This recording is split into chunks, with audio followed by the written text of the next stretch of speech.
আসসালামু আলাইকুম। ইসমত মিলি স্বাগত জানাচ্ছি এনটিভির মধ্যরাতের খবরে। গ্রাউন্ড সিমেন্ট শিরোনাম দেখছিলেন, এবার পুরো খবর।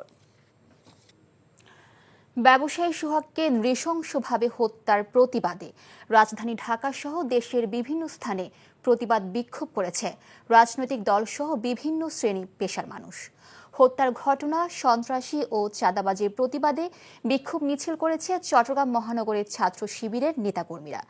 শনিবার বিকেলে নগরের মুরাদপুর এলাকা থেকে মিছিলটি জেসির মোড় এলাকায় সমাবেশের মধ্য দিয়ে শেষ হয়। নির্মমভাবে ব্যবসায়ীকে হত্যার প্রতিবাদে বিক্ষোভ কর্মসূচি পালন করেছে জাতীয় নাগরিক পার্টি গাজীপুর মহানগর শাখা। বিকেলে টঙ্গীর কলেজ গেট এলাকায় আয়োজিত এই কর্মসূচিতে অংশ নেন দলটির নেতাকর্মীরা।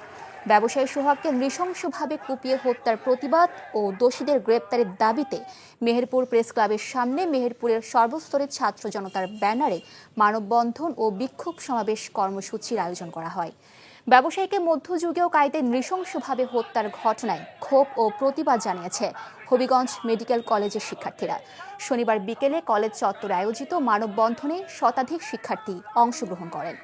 সারা দেশে হত্যা, চাঁদাবাজি, ধর্ষণ ও বিভিন্ন অনিয়মের প্রতিবাদে শরীয়তপুরের জারিয়ায় পদ্মা সেতু টোল প্লাজার সামনের সড়ক অবরোধ করে বিক্ষোভ করেছে বৈষম্য বিরোধী ছাত্র আন্দোলন সহ বিভিন্ন শ্রেণী পেশার মানুষ।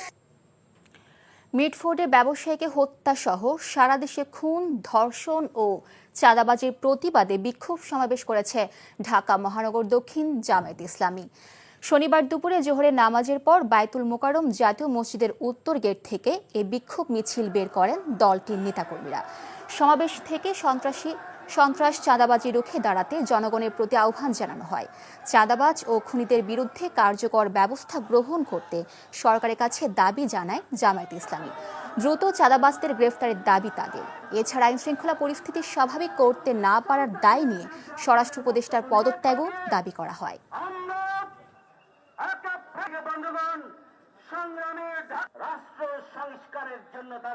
বাংলাদেশকে আমরা এই সন্ত্রাসী চাঁদাবাজদের হাতে আমরা ছেড়ে দিতে পারি না।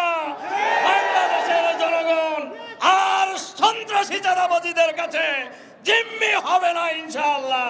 আমরা সরকারের কাছে আহ্বান জানাতে চাই, চাঁদাবাজ, সন্ত্রাসী, খুনি তারা কত বড় না ছোট, লম্বা না মোটা, এইটা দেখার সময় আপনাদের থাকা উচিত নয়। আসন ভাগাভাগির লোভ দেখিয়ে এনসিপিকে কেনা যাবে না বলে মন্তব্য করেছেন জাতীয় নাগরিক পার্টি এনসিপির আহ্বায়ক নাহিদ ইসলাম। আর যে আকাঙ্ক্ষা নিয়ে জুলাই বিপ্লব হয়েছিল সেটি পূরণ হয়নি মন্তব্য করে দলটির উত্তরাঞ্চলের মুখ্য সংগঠক সার্জিস আলম বলেছেন, দেশে চাঁদাবাজি, খুন, নৈরাজ্য আগের মতোই চলছে, তাই রাজপথ ছাড়া যাবে না। সাতক্ষীরায় জুলাই পদযাত্রার এক পথসভায় তারা এসব কথা বলেন। মোংলা থেকে আবু হোসেন সুমন ও সাতক্ষীরার এসএম জিন্নার পাঠানো তথ্য ছবিতে জীবন আহমেদের রিপোর্ট। শনিবার বিকেলে সাতক্ষীরা থেকে বাগেরহাট পৌঁছায় এনসিপির নেতাকর্মীরা। হাজারো নেতাকর্মী সেখানে তাদের অভ্যর্থনা জানায়। পরে রামপাল উপজেলার ফয়লা বাজারে অনুষ্ঠিত পথসভায় সার্জিস আলম বলেন, দেশে চাঁদাবাজি, খুন, নৈরাজ্য আগের মতোই চলছে, তাই রাজপথ ছাড়া যাবে না। শহীদদের রক্তের সাথে এনসিপি বেইমানি করতে পারে না বলেও মন্তব্য করেন সার্জিস। 24-এর অভ্যুত্থানে যেই আকাঙ্ক্ষা নিয়ে আমরা রাজপথে নেমেছিলাম, সেই আকাঙ্ক্ষা এখনো পূরণ হয়নি, তাই রাজপথ ছাড়ার সময় এখনো হয়নি। চাঁদাবাজদের উৎপাত এখনো কমে নাই, বরং খুন খারাপি শুরু হয়েছে। পাথর দিয়ে থেতলে মারার মতো আইএমএ চাইল্ড শুরু হয়েছে। আমাদের লড়াই অব্যাহত আছে এবং এই লড়াই আমাদের চালিয়ে যেতে হবে। এর আগে সাতক্ষীরা শহরের খুলনা রোড মোড়ে শহীদ আসিফ চত্বরের পথসভায় দেয়া বক্তব্যে নাহিদ ইসলাম বলেন, আসন ভাগাভাগির লোভ দেখে এনসিপিকে কেনা যাবে না। এনসিপি জনগণের স্বার্থ আগে বিবেচনা করবে। আমরা বলেছিলাম আমরা দেশের ভিতরে সত্য তৈরি করতে চাই না, আমরা ঐক্যবদ্ধভাবে দেশ পুনর্গঠন করতে চাই। নির্বাচনী ভাগবটোয়ারা নয়, দেশ সংস্কারে আমাদের দরজা এখনো খোলা আছে। যদি এবার দরজা বন্ধ হয় তাহলে জনগণ আপনাদেরকে আর ক্ষমা করবে না। এনসিপির মুখ্য সমন্বয়ক নাসিরউদ্দিন পাটোয়ারি, সিনিয়র যুগ্ম সদস্য সচিব তাসনিম জারা সহ সিনিয়র নেতারা সেখানে বক্তব্য রাখেন। Jibon Ahmed, NTV news desk. জুলাই আগস্ট আন্দোলনে গণহত্যার বিষয়ে সম্পূর্ণ সত্য প্রকাশের শর্তে সাবেক পুলিশ মহাপরিদর্শক চৌধুরী আব্দুল্লাল মামুনকে ক্ষমা করে দিয়েছে আন্তর্জাতিক অপরাধ ট্রাইব্যুনাল। রাজসাক্ষী হওয়ায় আবেদনের লিখিত আদেশ প্রকাশ করেছে ট্রাইব্যুনাল। বৈষম্য বিরোধী ছাত্র আন্দোলনে হত্যাকাণ্ডের মামলায় বৃহস্পতিবার পালিয়ে যাওয়া সাবেক প্রধানমন্ত্রী শেখ হাসিনা, সাবেক স্বরাষ্ট্রমন্ত্রী আসাদুজ্জামান খান কামাল এবং সাবেক আইজিপি চৌধুরী আব্দুল্লাল মামুনের বিরুদ্ধে 5টি অভিযোগ গঠন করে আদালত। শুনানির সময় অপরাধ স্বীকার করে বক্তব্য রাখেন চৌধুরী আব্দুল্লাল মামুন। একই সাথে অপরাধের সাথে জড়িত প্রত্যেক ব্যক্তির সম্পর্কে তার জানা সব তথ্য প্রকাশ করতে ইচ্ছা প্রকাশ করেন। সাবেক আইজিপির পক্ষে তার আইনজীবী ক্ষমা প্রদান করার জন্য আদালতে আবেদন করেন। লিখিত আদেশে ট্রাইব্যুনাল মামুনকে শর্ত সাপেক্ষে ক্ষমা করে দিয়েছে।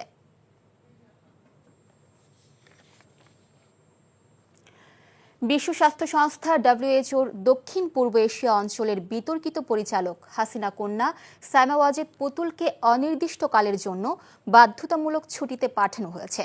শুক্রবার থেকে এই ছুটি কার্যকর হয়েছে বলে জানিয়েছেন সংস্থাটির মহাপরিচালক। এদিকে WHO এই সিদ্ধান্তকে স্বাগত জানিয়েছেন অন্তর্বর্তীকালীন সরকারের প্রধান উপদেষ্টার প্রেস সচিব শফিকুল আলম।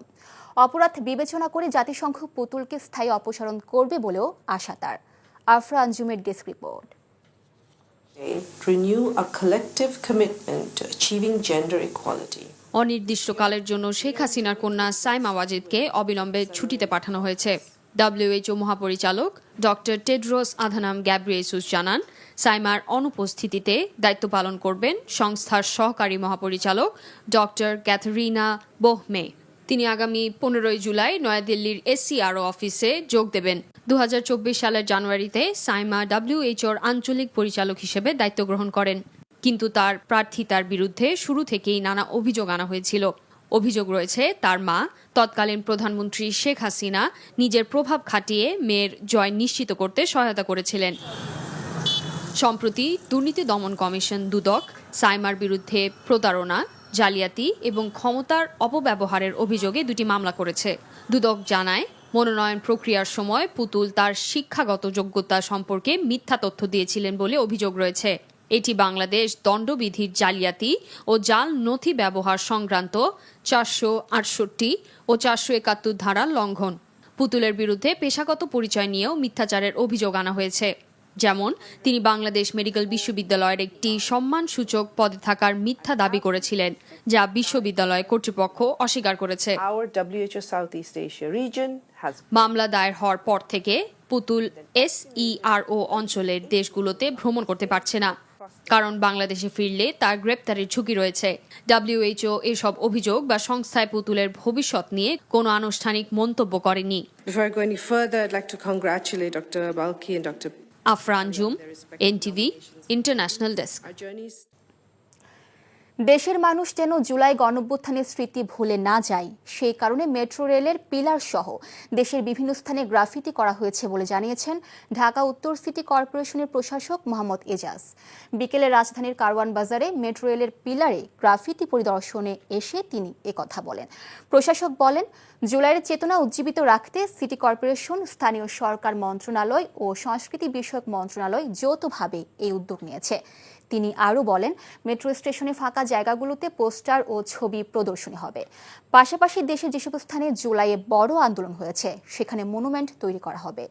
এছাড়া গণঅভ্যুত্থানে নারীদের অবদানকে তুলে ধরতে উত্তরায় টেরাকোটা সমৃদ্ধ মুক্ত মঞ্চ তৈরি করা হবে বলেও জানান তিনি।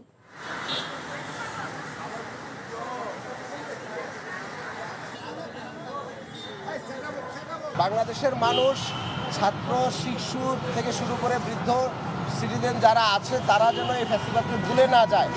তার যে ফেসটা, এটা যেন হাঁটলে চললে যেন তার এটা মনে থাকে, সেই কারণেই এই গ্রাফিটিগুলো করা। উত্তরাতে মুক্ত মঞ্চ করা হচ্ছে এবং নারীদেরকে কেন্দ্র করে উত্তরাতে আলাদা আরেকটি পাবলিক স্পেস এবং টেরাকোটা সমৃদ্ধ একটি মঞ্চ তৈরি করা হচ্ছে, যে কারণ এই জুলাইতে নারীদের একটি বড় অবদান রয়েছে। ঝিনাইদহে জেলা বিএনপির অফিসে হামলার প্রতিবাদে বিক্ষোভ মিছিল করেছে নারায়ণগঞ্জ জেলা বিএনপি ও এর সহযোগী সংগঠনের নেতাকর্মীরা। শনিবার বিকেলে বিএনপির জাতীয় নির্বাহী কমিটির সদস্য কাজী মনিরুজ্জামান মনিরের নেতৃত্বে নারায়ণগঞ্জের রূপগঞ্জে ঢাকা সিলেট মহাসড়কে বিক্ষোভ মিছিল বের করা হয়। মিছিলটি তারাবু বিশ্ব রোড প্রদক্ষিণ করে বাস স্ট্যান্ডে গিয়ে শেষ হয়। সংক্ষিপ্ত সমাবেশে কাজী মনিরুজ্জামান মনির বলেন, দেশে একটি গোষ্ঠী অস্থিতিশীল পরিবেশ সৃষ্টি করার পায়তারা করছে। এ কারণে ঝিনাইদহে জেলা বিএনপির অফিসের কার্যালয়ে হামলা ভাঙচুর করা হয়েছে।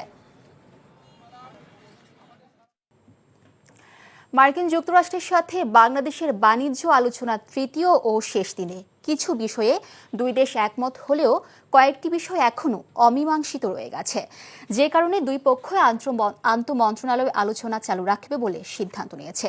খুব দ্রুতই এই বৈঠকের সময় ঠিক করা হবে বলেও জানানো হয়েছে। বৈঠকে বাংলাদেশ পক্ষের নেতৃত্ব দেন বাণিজ্য উপদেষ্টা শেখ বশিরউদ্দিন, জাতীয় নিরাপত্তা উপদেষ্টা ডক্টর খলিলুর রহমান এবং প্রধান উপদেষ্টার বিশেষ সহকারী ফয়েজ তৈয়ব ঢাকা থেকে ভার্চুয়ালি যোগ দেন। নির্ধারিত সময়ের মধ্যে একটি ইতিবাচক সিদ্ধান্তে পৌঁছানো যাবে বলে আশা প্রকাশ করেন উপদেষ্টা। নেতাকর্মীদের বিভিন্ন চক্রান্ত থেকে সতর্ক থাকার আহ্বান জানিয়েছেন সৌদি আরব বিএনপির নেতারা। এনটিভি সৌদি আরব প্রতিনিধি ফারুক আহমেদ চান জানান, রিয়াদে প্রবাসী চাঁদপুর জেলা বিএনপি আয়োজিত আলোচনা সভায় এ আহ্বান জানান তারা। সংগঠনের সভাপতি ফখরুল ইসলাম বিলাসের সভাপতিত্বে এবং সংগঠনের সাধারণ সম্পাদক মাসুদ হোসেন ও সিনিয়র সহসভাপতি আব্দুর রাজ্জাক গাজীর যৌথ সঞ্চালনায় প্রধান অতিথি ছিলেন প্রধান উপদেষ্টা বশির সরকার। প্রধান বক্তা ছিলেন রিয়াদ পূর্বাঞ্চল বিএনপির ভারপ্রাপ্ত সাধারণ সম্পাদক তাজুল ইসলাম গাজী। বিশেষ অতিথি ছিলেন সহসভাপতি আলমগীর হোসেন আলম, যুগ্ম সাধারণ সম্পাদক শরীফ হোসেন, উপদেষ্টা আবুল হোসেন তালুকদার সহ আরও অনেকে। কাতার নিযুক্ত বাংলাদেশের রাষ্ট্রদূত মোহাম্মদ নজরুল ইসলামকে বিদায় সংবর্ধনা দিয়েছে মৌলভীবাজার জাতীয়তাবাদী ফোরাম। এনটিভি কাতার প্রতিনিধি আমিনুল হক কাজল জানান, ফণীভূষণ দাসের সভাপতিত্বে সংবর্ধনা অনুষ্ঠানে বিশেষ অতিথি ছিলেন কাতার বিএনপির সাধারণ সম্পাদক শরীফুল হক সাজু। সংগঠনের সাধারণ সম্পাদক শেখ সাইদুর রহমানের পরিচালনায় বক্তব্য দেন সংগঠনের প্রধান উপদেষ্টা আব্বাস উদ্দিন, জালালাবাদ অ্যাসোসিয়েশনের সভাপতি মোহাম্মদ শাহজাহান, কাতার বিএনপির যুগ্ম সাধারণ সম্পাদক মহিউদ্দিন কাজল, সহ সাংগঠনিক সম্পাদক সাইনুদ্দিন রুহেল, সিনিয়র সহ সভাপতি মুজাফফর হোসেন তারেক সহ অন্যরা।